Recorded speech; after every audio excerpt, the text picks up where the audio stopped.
Pemirsa, Indonesia sedang bersiap-siap menyiapkan langkah untuk melawan Eropa yang tidak suka kita menerapkan kebijakan larangan ekspor biji nikel ke luar negeri.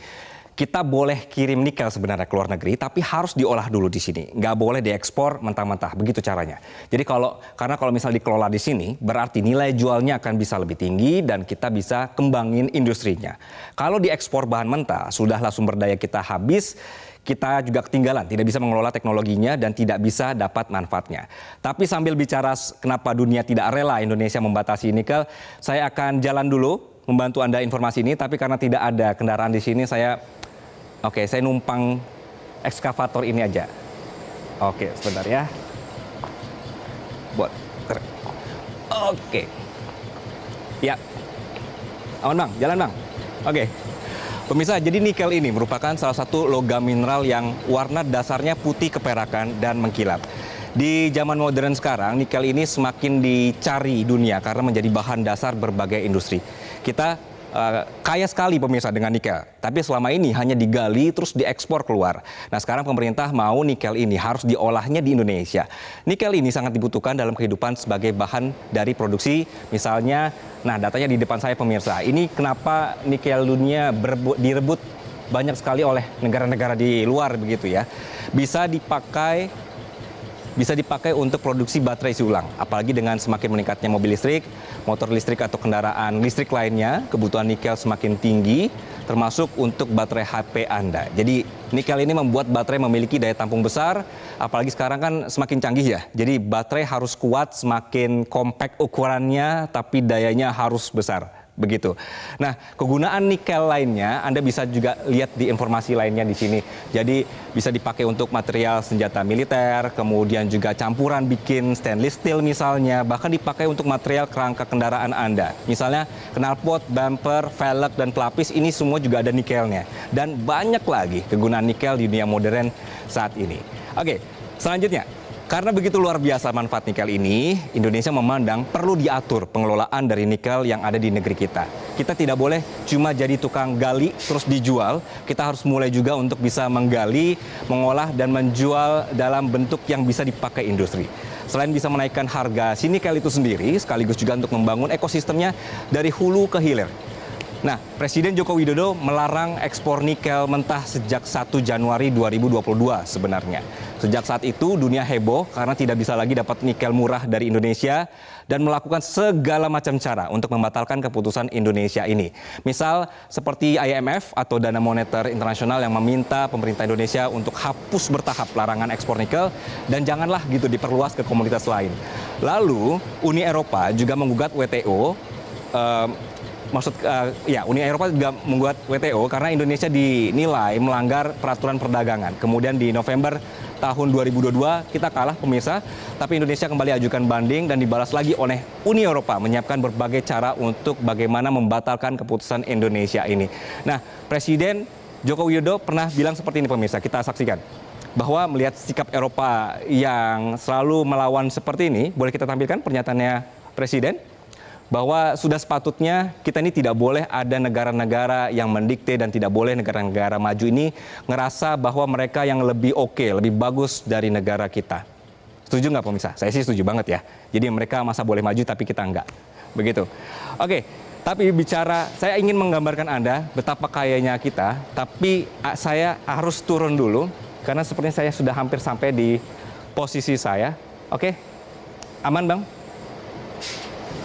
Masih jalan pemirsa, saya nggak berani loncat kalau dari sini ya, serem juga. Jadi nanti saya akan gambarkan bahwa ini benar-benar kita semua harus sadar betapa kaya rayanya Indonesia, betapa kita harus menjaga sumber daya alam kita, karena di sini semua nanti akan jelas-jelas kita harus berupaya bagaimana menjaga supaya dari hulu sampai hilir, dan ini ada produksi hilirisasinya, supaya benar-benar nanti kita bisa mandiri. Begitu. Oke, saya sudah sampai. Oke, kali ini saya sudah ada di mulut atau juga lubang gua, pemirsa. Saya akan ajak Anda untuk masuk ke perut bumi. Oke, jadi kayaknya pemirsa cadangan nikel kita ini memang luar biasa sekali. Kita mulai ya untuk informasi selanjutnya. Jadi di mana cadangan nikel dunia itu 26%-nya berasal dari Indonesia, 40%-nya produksi nikel dunia berasal dari Indonesia. Makanya kita bisa menggunakan kesempatan ini untuk menjadi pemain kunci dalam rantai pasokan industri baterai kendaraan listrik dunia. Ini data-datanya pemirsa, kita kaya sekali. Nah, kemudian bicara soal sumber daya ini, kita punya timah yang menempati posisi kedua di dunia dengan produksi keseluruhan 40%. Ada emas juga yang posisinya ada di 6 dunia. Oleh karena itu, Indonesia ingin bangun kekuatan ekonomi dengan bisa mengolah sumber daya kita yang banyak ini. Nah, bagaimana caranya? Selanjutnya kita akan tampilkan untuk bisa menuju menjadi negara maju, mulailah dibuat kebijakan-kebijakan yang memanfaatkan SDA dan SDM sendiri. Salah satunya dengan larang ekspor mineral mentah dan mengembangkan ini pemirsa. Hilirisasinya harus dikembangkan. Karena ini sempat ada informasi ketika pemerintah fokus saja di nikel saja. Jadi kalau misalnya tekadnya baik, di tahun atau sampai tahun 2022 kemarin, nilai ekspor nikel mencapai atau tembus 514,3 triliun rupiah. Anda bayangkan ketika nanti kita bisa mengelola komoditas lainnya, tidak nikel saja, berapa lagi nih yang bisa kita dapatkan, begitu. Oke, kita suruh pergi dulu ini kelelawar-kelelawarnya. Dan ini artinya juga sudah sampai di ujung Metropedia. Sekali lagi pemirsa, ini adalah kesempatan kita untuk sama-sama menjaga sumber daya alam kita. Kita sedang dilawan oleh pihak barat, oleh karena itu pemerintah juga tidak akan diam saja. Dan nantinya akan banyak sekali komoditas juga yang akan dijaga oleh pemerintah. Terus yang akan kami lanjutkan usai jeda berikut ini.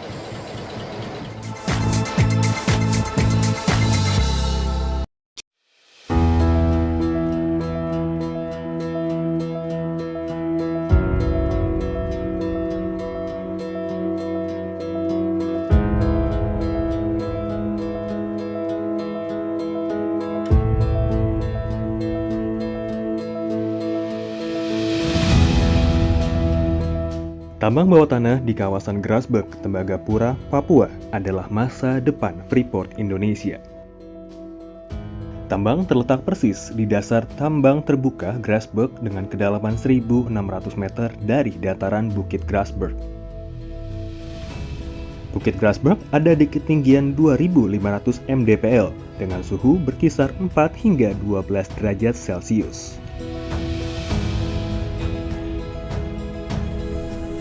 Menuju lokasi tambang bawah tanah harus melewati terowongan sepanjang 12 km menggunakan mobil.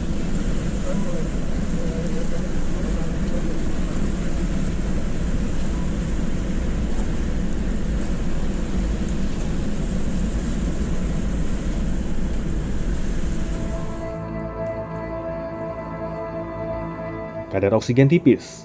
Semua harus cek kesehatan dan menggunakan alat pelindung diri termasuk membawa tabung oksigen mini.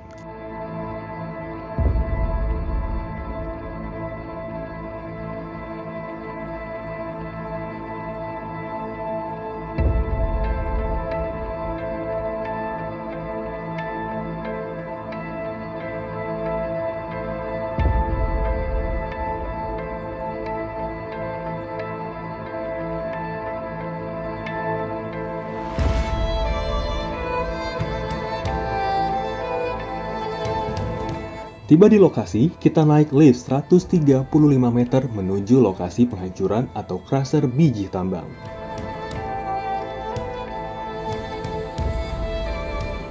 Infrastruktur tambang bawah tanah ini dibangun selama 10 tahun oleh putra-putri Indonesia. Selain Grasberg, Block Cave beroperasi pula Deep Ore Zone atau DOZ, Deep Mill Level Zone atau DMLZ, Big Gosan, dan Blok Kucing Liar. Tambang bawah tanah nampak sepi karena ada 1.500 pekerja tersebar di ruang-ruang lapisan tambang. Hampir semua kegiatan dikendalikan secara otomatis dari sebuah ruangan di Ridge Camp tidak jauh dari gerbang tambang. Sistem yang dibangun khusus pertama kali di dunia untuk tambang bawah tanah. Setiap sekian menit, rangkaian lokomotif membawa biji tambang bertonton jumlahnya datang ke unit crusher dan pintu terbuka secara otomatis.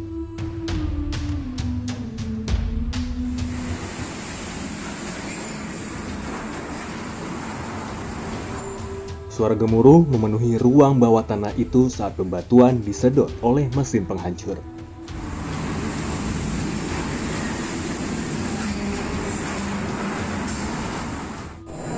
Seharinya ada sekitar 160.000 ton bahan tambang ore bijian yang diproses di sini, dan setidaknya ada sekitar 150-an kilo emas selain tembaga yang dihasilkan dari proses di kompleks Grasberg Underground Pit ini.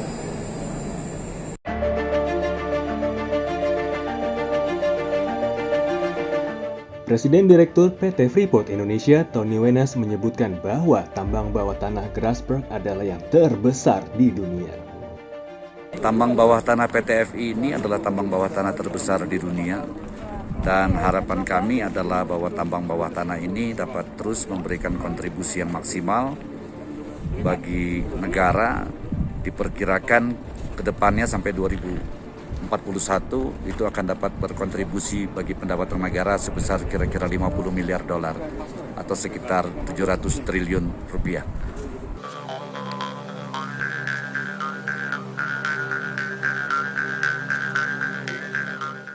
Kerja keras raksasa di perut bumi Papua ini semoga menjadi sumber kesejahteraan bagi negara, khususnya bagi warga Papua.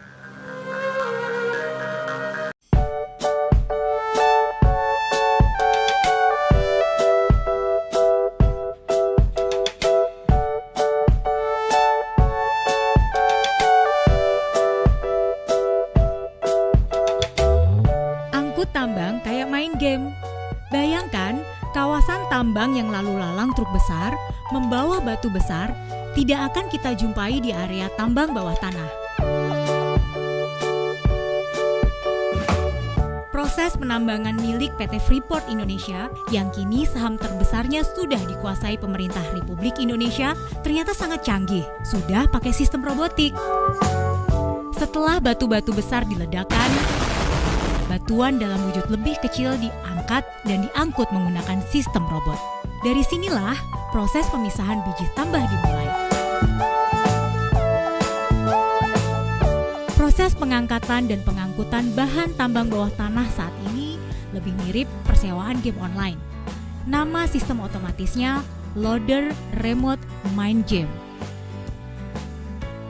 Kalau dulu di area tambang terbuka, kita masih melihat truk besar, alat berat hilir mudik. Nih, lihat video tahun 1983.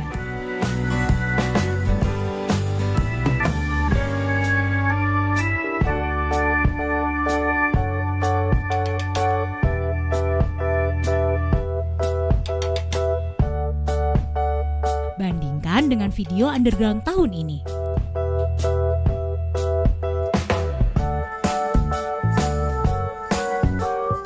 Seiring habisnya biji tambang di area terbuka, kini Freeport Indonesia fokus untuk eksplorasi biji tambang bawah tanah. Para operator kendaraan itu tidak perlu ada di lokasi tambang bawah tanah. Proses robotik itu malah dikerjakan di gedung ruang kendali jarak jauh yang ber-AC dan tak berdebu sama sekali. 1,5 tahun. Saya hire langsung masuk sini, Pak. Yang menyenangkannya karena kami cuma tinggal duduk, kerjakan ini, capai tonase dan pulang. Jarak antara alat yang dikendalikan dengan ruang kerja operator ini sekitar 7 km. Tiap operator dibebani target untuk bisa angkut batu sebanyak 15.000 ton per hari. Satu shift 12 jam itu target kami 15.000. Dari 15.000 itu per bucket yang kami bawa itu 9 ton. Jadi kami kerja 12 jam, kalau sudah 15.000 seharusnya bisa lebih. Meskipun cara kerjanya kayak main-main, jangan sampai lengah. Soalnya, kalau sampai benturan, tabrakan yang merusak alat angkut di dalam perut bumi bisa berakibat fatal, yaitu kena sanksi. Awalnya yang paling susah itu kita kalau misalnya karena kita tidak pernah ada di dalam panel, kita tidak punya pengalaman kenal panel ini sebenarnya dia seperti apa, floornya bagaimana. Jadi kesulitan pertama kami adalah menyesuaikan dengan panel yang kami bawa. Sama seperti saya tidak selalu ada di panel sini. Bisa jadi saya pindah-pindah, dan itu berpengaruh untuk skill dari tiap anak juga. Pernah nabrak, pernah kasih timbun spillnya juga, loadernya ketimbun, itu semua pernah.